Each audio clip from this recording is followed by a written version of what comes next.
Bonjour à tous et bienvenue dans cette nouvelle vidéo avec comme thème comment améliorer votre freinage sur roue carbone. On va aujourd'hui essayer d'abattre un préjugé. Le préjugé qui est avec des roues carbone, le freinage est plus mauvais que sur les roues alu. Il y a moins d'efficacité de freinage, plus de surchauffe.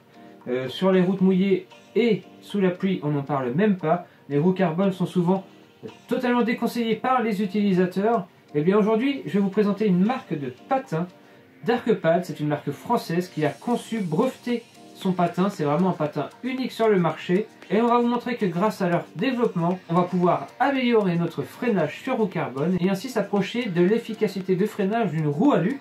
Allez, vous découvrez ça juste après le petit jingle. C'est parti!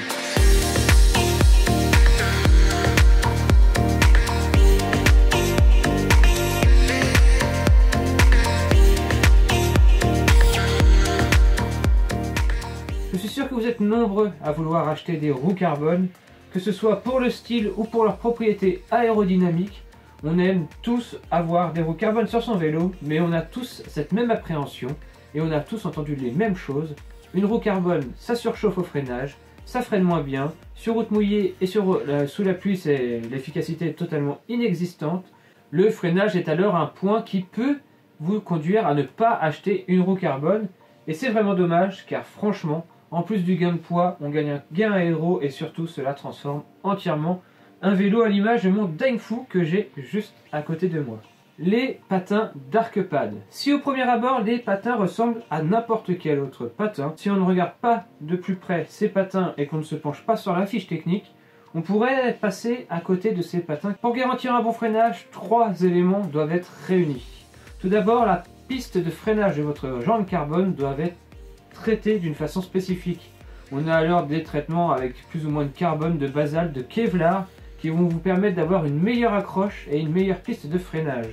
Bien sûr, rentre en contact avec cette piste de freinage votre patin. Et troisième élément indispensable pour avoir un excellent freinage sur roue carbone et pour éviter les problèmes, bien sûr, c'est votre utilisation du freinage. Sur roue carbone, il va falloir apprendre à freiner différemment que sur roue alu, c'est-à-dire des puissants freinages par à-coups et on relâche le frein pour laisser le temps à la jante de refroidir pour vraiment éviter toute surchauffe. Alors quelle est la différence entre un patin Darkpad et un patin classique? Il existe deux différences fondamentales. Tout d'abord leur composition avec une résine bicomposant qui va vraiment vous permettre d'avoir un patin qui ne va pas se dégrader très vite sur la jante, qui ne va pas laisser de dépôt et qui va faire zéro bruit lorsque vous allez freiner, même très fort. Ça, je vous dirai ce que j'en pense à la fin de la vidéo. Et autre point, et là c'est vraiment le point le plus important de ces patins Darkpad, si, comme je le disais tout à l'heure, au premier abord, ces patins ont l'air d'être le plus classique possible, quand on y regarde de plus près, on se rend compte que le patin est traversé par un tunnel central du bout à bout du patin. Et bien c'est ce tunnel central qui va changer le comportement total de votre patin. Le patin est alors totalement évidé, ce qui en fait des patins assez légers, quasiment les plus légers sur le marché. Donc pour les amoureux de vélo light avec vos roues carbone, pourquoi pas se pencher sur ces Darkpad. Mais l'intérêt n'est pas là. Le plus important avec ce tunnel central, c'est que ça va garantir deux choses. De une, lorsque vous allez freiner et faire surchauffer votre jante, l'air va venir circuler beaucoup plus facilement dans le patin et ainsi refroidir la surface de freinage de votre jante. Ça va vraiment réduire de façon significative la chauffe de la jante. Deuxième bon point de ces canaux centraux, l'évacuation de la pluie, de la poussière. Rien ne reste dans les patins, tout est alors directement évacué par ces canaux. Le vent va alors pousser la pluie, pousser l'eau, pousser la poussière et rien ne va venir gêner votre freinage sur votre jante carbone et ainsi aussi dégrader la jante carbone si il venait à y avoir quelque chose de coincé. On va parler de prix très rapidement, ils sont vendus 29 € les 4. Alors c'est un tout petit peu plus cher que la concurrence si vous regardez sur le marché. Et quand vous allez connaître mon avis, je pense que ces quelques euros de plus dépensés valent vraiment la peine pour vous garantir un freinage plus qu'efficace sur roue carbone. Pour réaliser mon test, j'ai pu utiliser ces patins sur 3 paires de roues carbone. Mes Icon 40C, des roues Legend Wheels Premium et mes nouvelles Basalt Wheels C38. Pour pouvoir comparer, j'ai utilisé les patins fournis avec les jantes, donc c'est ceux normalement préconisés par le constructeur, Et j'ai ensuite switché pour ces patins d'Arcpad. Et bien à chaque fois que j'ai pu switcher sur les patins d'Arcpad, la différence se faisait totalement ressentir.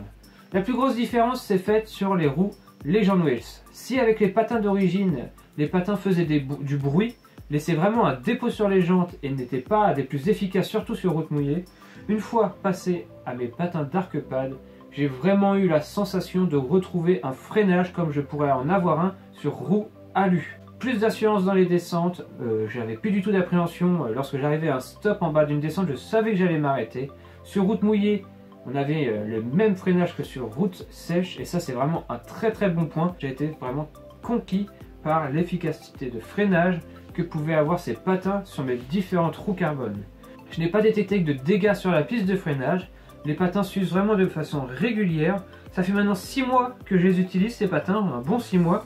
Et ils sont usés environ à la moitié. Aucun signe de dépôt sur les jantes, aucun bruit au freinage. Vraiment toutes les caractéristiques que peuvent annoncer le constructeur d'Arcpad, eh bien on les retrouve à 100% sur la route, sur le terrain. Et que si vous hésitiez encore à acheter des roues carbone à cause du freinage, eh bien vous n'avez plus d'excuses pour passer commande et vous procurer ce petit jeu de d'Arcpad. Mais encore une fois, je préfère vous le préciser, l'efficacité de freinage et la garantie d'un bon freinage passent avant tout par vous, par votre façon de freiner sur vos jantes carbone.